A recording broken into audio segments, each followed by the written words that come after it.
जय श्री राम। ज्ञान, बुद्धि, शिक्षा, योग्यता, भाषा शैली या कह सकते हैं जीवन में जो भी काम हम अपनी बुद्धि से निर्णय से करते हैं, चाहे वो शिक्षा हो, व्यापार हो, नौकरी हो या जीवन के कोई भी निर्णय हो, उसका बुध ग्रह से सीधा संबंध बनता है। हम बहुत हिसाब से, बहुत लॉजिकली और बहुत मोटे तौर पे देखें तो बुध मतलब बुद्धि, और जहाँ पर बुद्धि ठीक प्रकार से काम कर रही हो वहाँ पर जीवन में अवश्य ही फायदा मिलता है। और जहाँ बुद्धि भ्रमित हो रही हो, मलिन हो रही हो, कुपित हो रही हो, ऐसी स्थिति में आपके निर्णय गलत होते हैं। आज हम ऐसे ही ग्रह के बारे में बात करेंगे जिसका नाम है बुध, मरकरी। इस ग्रह का राशि परिवर्तन होने जा रहा है। अब तक ये ग्रह मकर राशि में गोचर कर रहे थे, लेकिन अब ये ग्रह कुंभ राशि के अंदर गोचर करेंगे। तो सबसे पहले ये जानना बहुत जरूरी है कि बुध आखिर है क्या।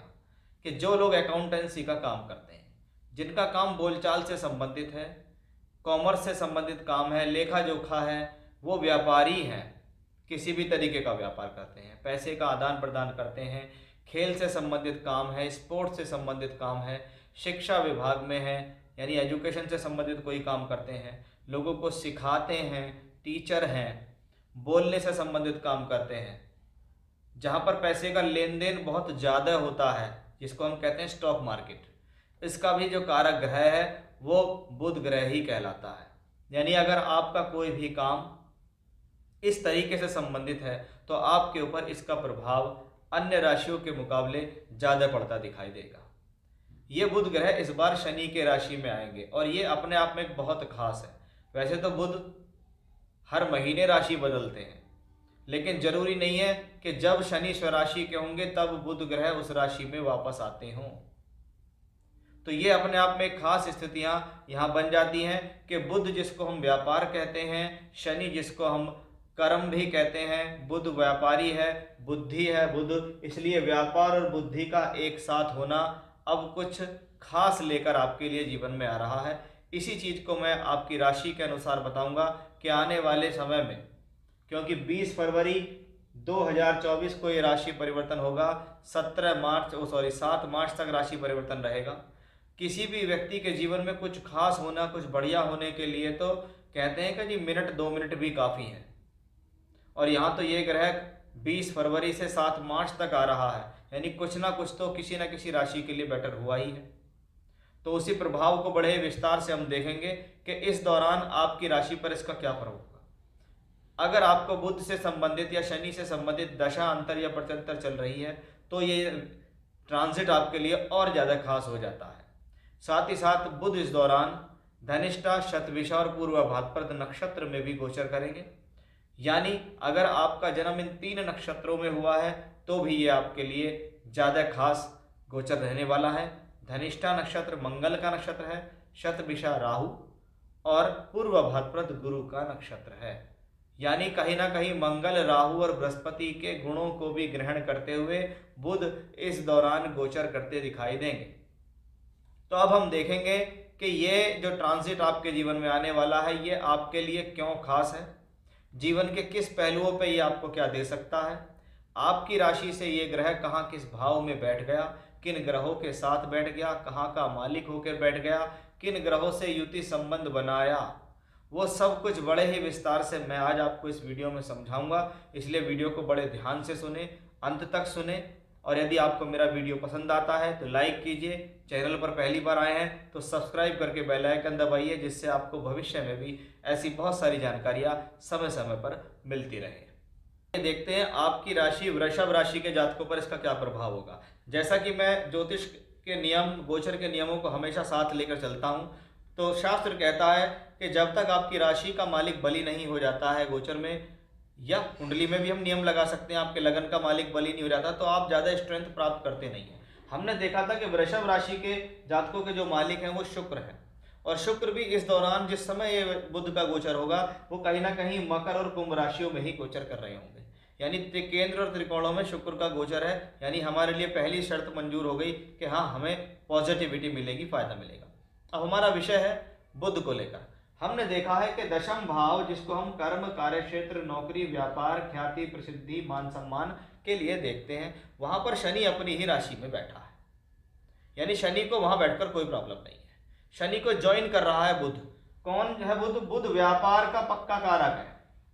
यानी जो लोग व्यापारी हैं उनकी राशि वृषभ है या उनका लगन वृषभ है, तो आप ये समझ जाओ कि आपके लिए ये कंडीशन औरों के मुकाबले ज़्यादा बेटर है, क्योंकि बुध को व्यापार का प्रतीक कहा जाता है। इसलिए दशम भाव में अगर हम बुध को बल देते हैं कि एक दशम का कारक है बुध, दशम भाव में मंगल भी कारक है, सेना मिलिट्री पुलिस के लिए, बुध व्यापार के लिए, गुरु अधिकारी वर्ग के लिए, ये इस भाव के कारक कहलाते हैं। तो दशम में अगर बुध है तो व्यापारी तत्वों के लिए अच्छा है। या जिन लोगों के लिए मैंने इंट्रोडक्शन में ये बताया था कि बुध इन चीज़ों का कारक है, इन चीज़ों पर अधिकार रखते हैं, तो आपका अगर ऐसा कोई भी प्रोफेशन है तो उसके लिए आपके लिए और अधिक स्ट्रेंथ बुध में बढ़ जाती है। यानी पहली बात, बुध राशि से दशम में है, बुध राशि से दशम के स्वामी शनि के साथ है, बुध केंद्र में बैठा है, बुध योग कारक शनि के साथ बैठा है, बुध पर नवम और दशम के मालिक के साथ बैठा है, यानी बुध ग्रह में बहुत बल बढ़ा। और जब बुध में बल बढ़ा है तो इसका मतलब है कि प्लेनेट बली है, कुछ नया और कुछ विशेष, कुछ खास आपके लिए करने आया है। अब दो जगह का मालिक है, पंचम और दूसरे घर का। यानी दूसरा घर क्या है? धन, कुटुंब, वाणी, परिवार, खान पान, बोलचाल, भाषा शैली, फाइनेंस। पंचम भाव विद्या, बुद्धि, शिक्षा, संतान, मंत्र सिद्धि, प्रेम संबंध, संतान से संबंधित स्थितियों के लिए अच्छा है। यानी बुध यहाँ दो जगहों के फल देगा। दूसरे का मालिक दशम में बैठा है कि मेरे धन का संबंध मेरे कर्म, कार्य क्षेत्र, व्यापार, नौकरी से बन गया। इस दौरान मैं प्रोफेशनली तरक्की करूंगा, इस दौरान मैं नौकरी या व्यापार करके धन कमाऊंगा। ये कहाँ से आता है? इस बुध ग्रह की वजह से आता है। बुध ग्रह धन का मालिक होकर दशम भाव में बैठा है, इसका सीधा मतलब है कि भाई ये जो कॉम्बिनेशन है आपके कार्य क्षेत्र में तरक्की करने के लिए आया कि जी मैंने इस दौरान जो मेहनत की उसका फल मुझे धन के रूप में प्राप्त हुआ, मेरी तरक्की हो गई, मुझे नई अपॉर्चुनिटी मिल गई, मुझे नया व्यापार मिल गया, मेरा व्यापार बढ़ गया, मेरा काम चल गया। पंचम का मालिक दशम में है तो मैंने जो शिक्षा की उसका प्रयोग मेरे कार्य क्षेत्र में हुआ। ये उन लोगों के लिए ज़्यादा अच्छा होता है जो पढ़ाई करते हुए प्लेसमेंट का वेट करते हैं। तो ये वो कॉम्बिनेशन है, इसको हम कहते हैं जी पढ़ाई करते हुए प्लेसमेंट मिलेगी। शिक्षा का प्रयोग अपने कार्य क्षेत्र में किया, फायदा हो गया। मैंने दिमाग लगाया, मैंने बुद्धि लगाई, मैंने कुछ स्टॉक्स खरीद लिए, वो स्टॉक बढ़ गए, मुझे स्टॉक मार्केट में फ़ायदा हो गया। कहाँ से आती है चीज़ें? ये यहीं से आते हैं। उसके अलावा बुध क्योंकि पंचम का मालिक होकर यहाँ है तो बुद्धि का संबंध कर्म से, कि मेरी बुद्धि इस दौरान सही निर्णय लेके काम करेगी। ये स्थिति संतान का राइज कराती है। अगर आपकी संतान है और वो किसी भी प्रकार से परेशानी में चल रही है, उसको कोई समस्या चल रही है, तो वो कहीं ना कहीं सॉल्व होगी। संघर्ष उसके लिए होगा लेकिन सॉल्व भी होगी। तो प्रेम संबंधों से संबंधित स्थितियों के लिए भी अच्छा है। ये स्थिति विवाह वैवाहिक संबंधों के लिए भी अच्छी है, क्योंकि हमने देखा था कि उस दौरान सप्तम भाव के मालिक जो मंगल है वो उच्च के हैं, राशि या विवाह के कारक शुक्र है वो भी इस दौरान अच्छे हैं। यानी अकेला बुध ही नहीं है रिजल्ट देने वाला, उसके साथ बैठा शनि रिजल्ट देता है, उसके साथ जुड़ा हुआ मंगल रिजल्ट देता है, उसका राशि का मालिक जो शुक्र है वो रिजल्ट देता है। यानी एक नहीं, सब जब ग्रह कई सारे मिलकर सहयोग दें, अकेला एक ग्रह कभी राजयोग धनयोग नहीं बनाएगा, उसको सहयोग चाहिए। अकेला एक व्यक्ति कभी राइज नहीं करेगा, उसको सहयोग चाहिए, चाहे जनता का मिले, परिवार का मिले, भाई बहनों का मिले, लोगों का मिले, मित्रों का मिले, लेकिन मिलता ज़रूर है। और मिलता ज़रूर है तो उसके राइज का समय होता है कि मैंने मेहनत करके अपने आप को यहाँ तक पहुँचाया, लेकिन अब मुझसे लोग जुड़ गए। जैसे ही मुझसे लोग जुड़े तो मेरे साथ और ज़्यादा काम मेरा होने लगा, और ज़्यादा राइज मेरा होने लगा। तो वो बुध ग्रह अपने आप में ये इतनी बेहतर सिचुएशन देने आया है कि थोड़े समय काल के लिए आते हुए भी ये आपको कुछ बड़ा और बेहतर करने में सक्षम है।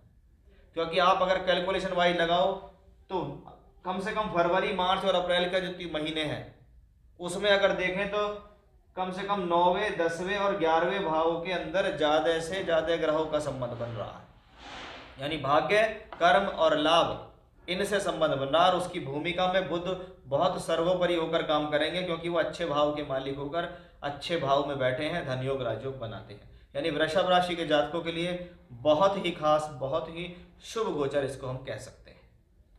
जय श्री राम।